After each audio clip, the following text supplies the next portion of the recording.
E que tal? Que tal a situação aí, hein, gurizada? Pouco mais calma agora, né? Mais tranquila, mais amena. Passado esse drama, esse sufoco do risco de cair para uma segunda divisão. Porque hoje é dia de Grêmio, né? Vitória da Bahia e Grêmio, 8 horas da noite lá na casa do Vitória.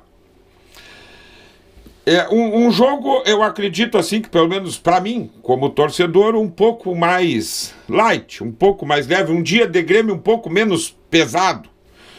O dia de Grêmio bom, pesado, é aquele onde estamos em meio a jogos decisivos disputando alguma coisa, ou taça, ou vaga para Libertadores, algo assim. Mas devido à incompetência, à fraqueza, o serviço porco prestado por estes senhores que hoje comandam o Grêmio dentro e fora de campo, o Grêmio termina 2024 nessa situação. Mas com uma sensação também de alívio, né? Conseguimos os pontos necessários, o Grêmio está livre do rebaixamento, mas o jogo não é menos importante. Vamos dizer assim, porque o Grêmio ainda tem esse campeonato tão embolado, tão louco, que o Grêmio ainda tem chances de beliscar, quem sabe, uma vaga numa Sul-Americana. Então, claro, como eu já falei aqui, independente do jogo, do que for, vou torcer sempre, vou vibrar muito se o Grêmio conseguir uma vitória lá contra o Vitória, na Bahia, porque seria um lucro imenso, tá? Depois de tudo que se passou esse ano, o Grêmio conseguir essa vaga para a Sul-Americana, que muitos dizem, e eu também digo, que seria a segunda divisão da Libertadores. Agora, entre disputar a segunda divisão da Libertadores e a segunda divisão do Campeonato Brasileiro, é óbvio, eu acho que eu e boa parte da torcida do Grêmio, acredito que toda ela, prefere disputar a segunda divisão da Libertadores, uma Sul-Americana que dá muito dinheiro e, em caso de campeão, já classifica para a Libertadores do ano seguinte. Né? Mas é um jogo sem aquele peso, sem aquela obrigação, né? Sem aquela tensão de ter que pontuar para fugir da degola. Na pior das hipóteses, se o Grêmio perde esses últimos 2 jogos, termina ali 16º, 15º, que já está bom demais. Eu já estou aliviado. O que vier para o Grêmio agora é lucro. Vou torcer, acredito que dá para o Grêmio conseguir um bom resultado lá contra o Vitória, porque, segundo o nosso treinador, né, agora eu acho que sai um pouco do peso do psicológico desses jogadores. Quem sabe eles entram em campo querendo mostrar alguma coisa, querendo mostrar mais serviço, né, porque os jogadores não dá para culpar, tá, gente? Eu não vou culpar os jogadores, porque eu vi nos últimos jogos eles correndo muito, ainda que às vezes, por vezes, correndo errado, por culpa da incompetência que se encontra hoje o nosso treinador. Mas eu vi os jogadores correndo, se esforçando, e acho que hoje talvez eles consigam manter isso aí até melhorar, porque já que não tem o peso do psicológico. Mas aí eu quero entrar no outro ponto, tá? Já projetando o 2025 aqui, na minha visão de torcedor comum, como eu já falei aqui para vocês. Porque eu até imaginei por algum momento que no que o Grêmio conseguisse os pontos necessários, escapasse do risco de rebaixamento, poderiam haver movimentações, já poderiam começar movimentações dentro do Grêmio, movimentações internas, já projetando o 2025. E as movimentações que, de fato, que ocorreram até agora, o Grêmio já liberou o Duqueiroz, parece que já liberou o Duqueiroz, demitiu o treinador do Sub-20, né? E liberou, parece, porque está em tratamento, né? Liberou, já acho que de férias, e seguiu o tratamento o Rodrigo Eli. E eu acho que é meio por aí. E deu, são as movimentações no Grêmio. Apesar das especulações, que agora surgem a rodo, eu vou muito por isso, por esse ponto. Aquilo que a gente vê, que observa, que procura de notícias sobre movimentações. E está calmo.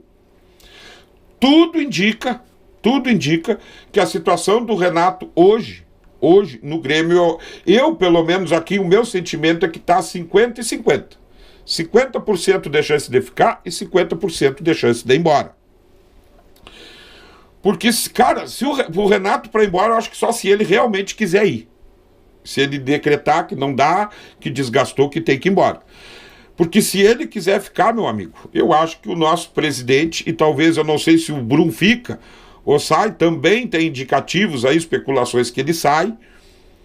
E aí eu acho que não vai vir um vice de futebol forte, com experiência, gremista, que chegasse para esse presidente e falasse, ó, tem que mudar, tem que mudar. Se o Renato quiser ficar, eu acho que o nosso presidente, como vem acontecendo todo 2024, fraqueja, e aí vai vir passar o mel na torcida, vai vir pedir mais uma chance pro Renato, porque, cara, ele não é só discurso, não. A questão da enchente.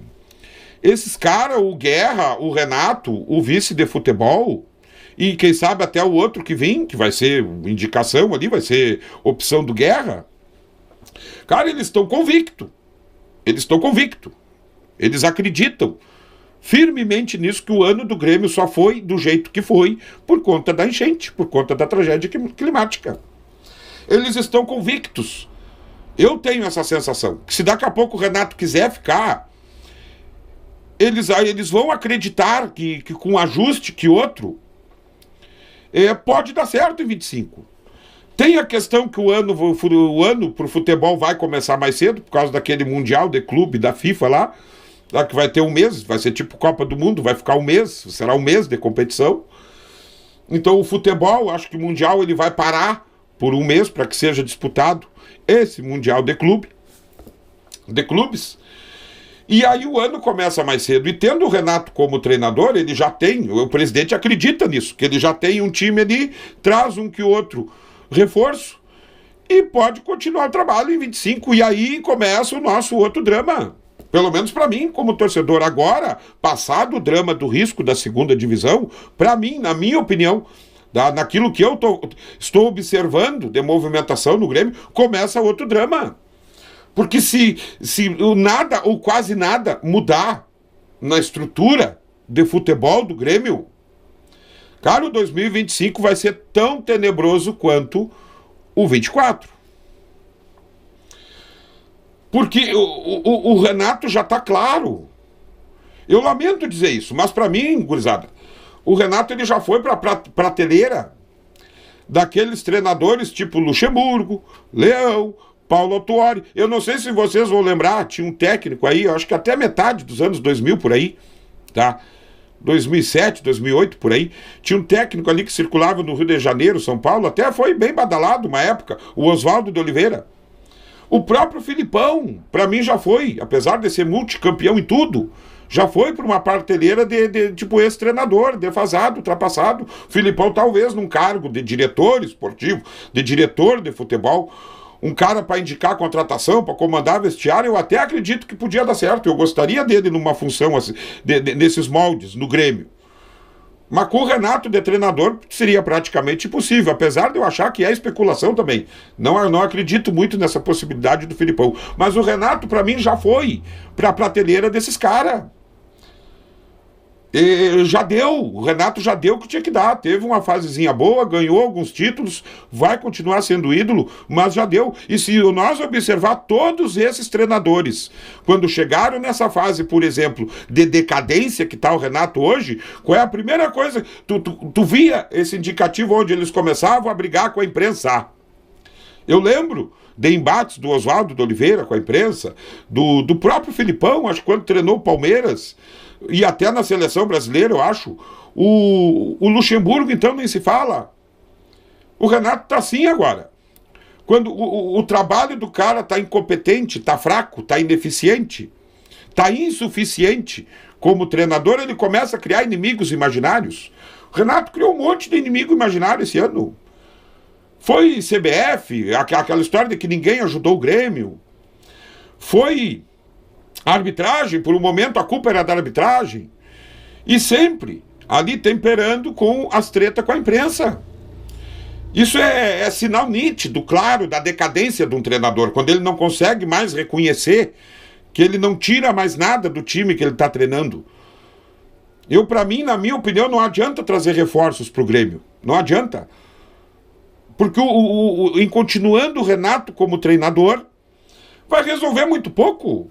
Porque o 2024 inteiro foi assim, jogador bom com o Renato vai para o banco. Eu pego o exemplo do Cristaldo e do Monsalve. O Cristaldo, em especial, os números que tem esse cara como meia armador, os números de assistência, de participação em gols, de gols. O Grêmio vai disputar duas decisões de classificação, duas classificações, Copa do Brasil e Libertadores, com esse cara no banco. O Monsalve chegou mostrando que sabe que é da posição, que é um meia atacante, talvez muito mais atacante, de velocidade, técnica para fazer gol, técnica para dar passe, banco. Então não adianta trazer reforços para o Grêmio.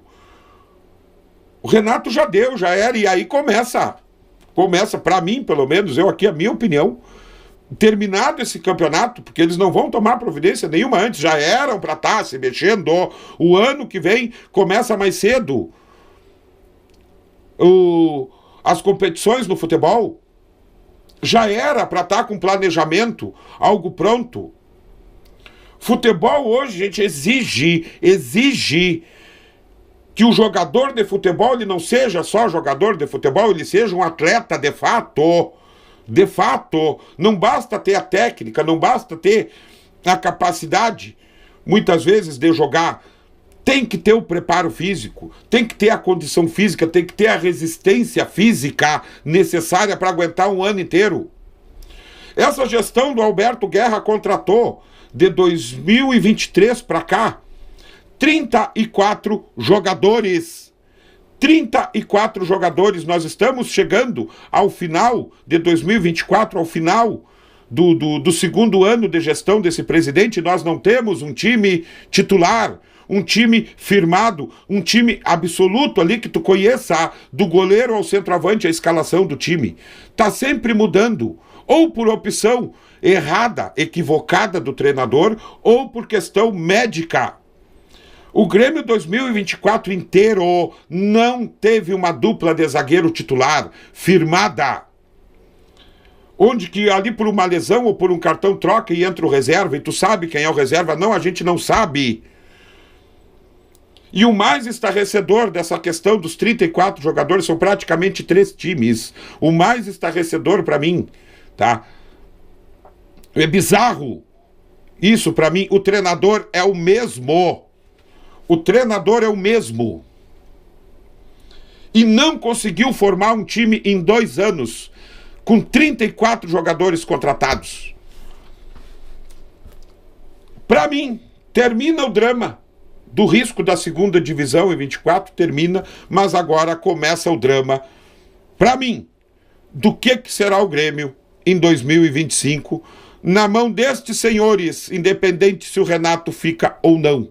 Porque mesmo o Renato não ficando, eu não confio nesse presidente, nessa diretoria, ou no vice, ou no que virá novo de vice de futebol, eu não confio nestes senhores para conseguir contratar um treinador à altura do Grêmio. Não confio. E também jogadores a nível de atleta, jogadores que consigam jogar 90 minutos, jogadores que consigam entregar competitividade dentro de campo. Porque é isso que o futebol está exigindo hoje.